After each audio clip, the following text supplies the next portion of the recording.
सोलापुरात मागच्या काही दिवसांपासून काही कावळ्यांचा अनैसर्गिक मृत्यू होत होता आणि त्या मृत्यूनंतर महानगरपालिका असेल किंवा पशु विभाग असेल या सगळ्या विभागामध्ये खळबळ वाजली आणि त्यानंतर त्यांनी त्या सगळ्या कावळ्यांचे सॅम्पल जे आहेत त्या लॅबोरेटरीला टेस्टिंगसाठी पाठवलेलं होतं आणि टेस्टिंगनंतर त्यांना बर्ड फ्लूची लागण झाल्याचं समोर आलेलं आहे. पशुसंवर्धन उपायुक्त आपल्यासोबत आहेत. सर, मला सांगा की नेमकं आपल्या तपासणीमध्ये काय आढळलं आणि कशा पद्धतीचे आपण आता प्रिकॉशनरी मेजर घेतो? आत्तापर्यंत जंगली पक्षी जसे की कावळे, बगळा, घार इत्यादी पक्ष्यांचे अनैसर्गिक मृत्यू आपल्याला आढळत होता. तर national action plan for bird control यानुसार आपण सदरचे सॅम्पल कलेक्ट करून HSADL हाय security animal disease laboratory Bhopal या ठिकाणी सदरचे सॅम्पल पाठवले असता त्याच्यामध्ये हाय पॅथोजेनिक एव्हियन इन्फ्लुएन्झा H5N1 यासाठी ते सदरचे रिपोर्ट पॉझिटिव्ह आलेले आहेत. सदर आजार किंवा सदरचे व्हायरस जो आहे तो आपल्याला आत्तापर्यंत फक्त जंगली पक्ष्यांमध्ये आढळलेला आहे. तर आपल्या ज्या घरगुती कोंबड्या आहेत ह्याच्यामध्ये कुठल्याही प्रकारचं इन्फेक्शनची चाचपणी अद्याप झालेली नाही. तर ॲक्शन प्लॅननुसार आपण सोलापूरचे हे जे 2-3 स्पॉट आहेत त्याच्या 1 किलोमीटर अंतर हा इन्फेक्टेड झोन म्हणून आपण सध्या जाहीर केलेला आहे.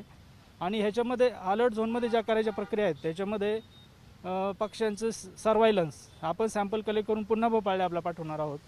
आणि एकदा की ह्याच्यामध्ये ज्या आपल्या घरगुती कोंबड्यांमध्ये सध्याचे सॅम्पल पॉझिटिव्ह आले तर नॅशनल ॲक्शन प्लॅननुसार पुढच्या कार्यवाही केली जाईल. कोंबड्यांमधनं धोका जास्त मानला जातो याच्यामध्ये. चिकन वेंडर्स असतील किंवा चिकन खाणारे लोक असतील त्या संदर्भात आपण काही कारवाई करणार आहोत पुढच्या सध्याच्या स्थितीनुसार पक्ष्यांमध्ये म्हणजे घरगुती कोंबड्यांमध्ये कुठल्याही प्रकारचा व्हायरस पॉझिटिव्ह आल्याचं रिपोर्ट आपल्याकडे आलेला नाही. जोपर्यंत आपल्याला परिस्थिती अशी असते की असू शकेल परंतु रिपोर्ट पॉझिटिव्ह नाही त्या केसमध्ये आपण अलर्ट झोन जाहीर करत असतो. अलर्ट झोनमध्ये सगळ्यांनी दक्षत राहावे. अद्याप कोंबड्या किंवा चिकन शॉप बंद करण्यासाठी कुठलाही आपल्याकडे एव्हिडन्स नाही.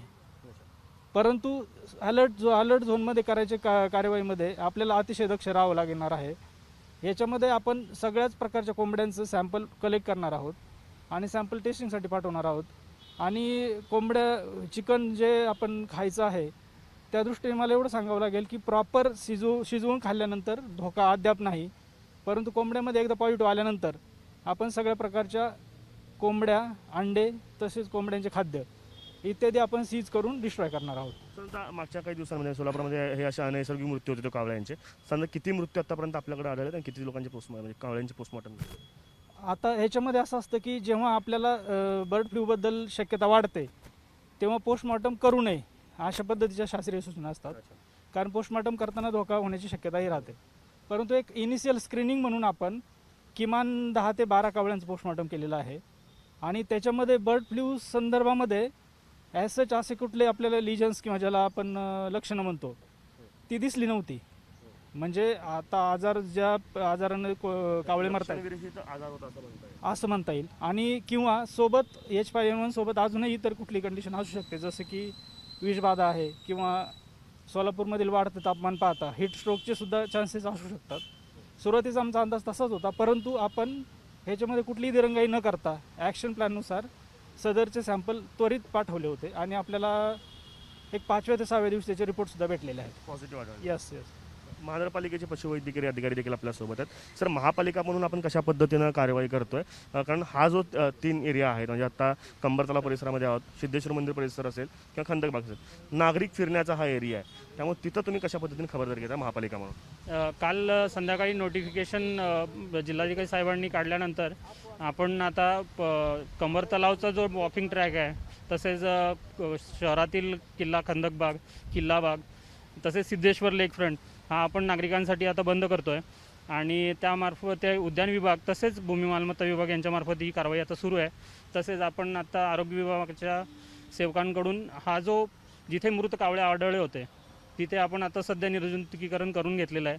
आणि तसेच आपली जी आरोग्य सेवेची जी टीम आहे त्यांच्यामार्फत या 1 किलोमीटर परिसरातले जे काही चिकन विक्रेते वगैरे आहेत तिथल्या लोकांचे सुद्धा जाऊन वैद्यकीयदृष्ट्या जे काही प्रश्न असतील जसे की ते काही गेल्या आठवड्याभरात आजारी पडलेत का वगैरे अशा प्रकारच्या ज्या काही गोष्टी आहेत त्यांचं सर्वे करण्यात येईल.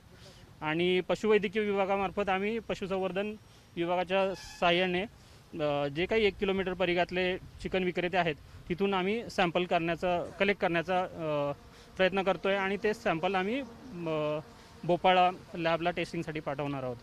तर मानवाला धोका या माध्यमातून किती आहे आणि मानवी धोका टाळण्यासाठी आपण काय उपाययोजना करतोय?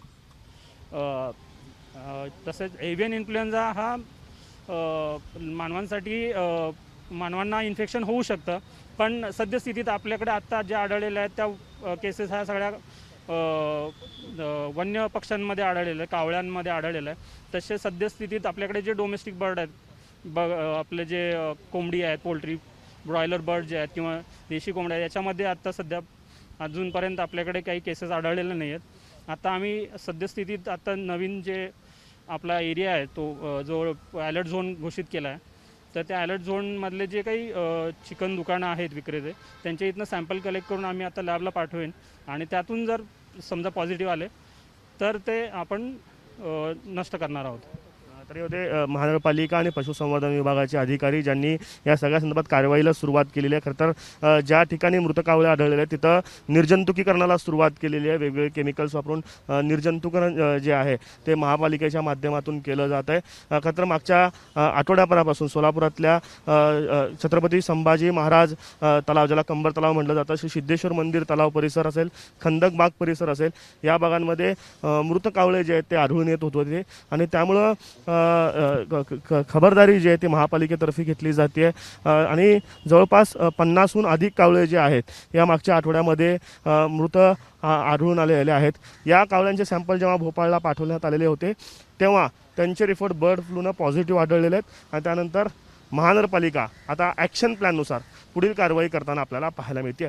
कॅमेरापासून अयुब कागदीसह आफताब शेख, एबीपी माझा, सोलापूर. एबीपी माझा, उघडा डोळे बघा नीट.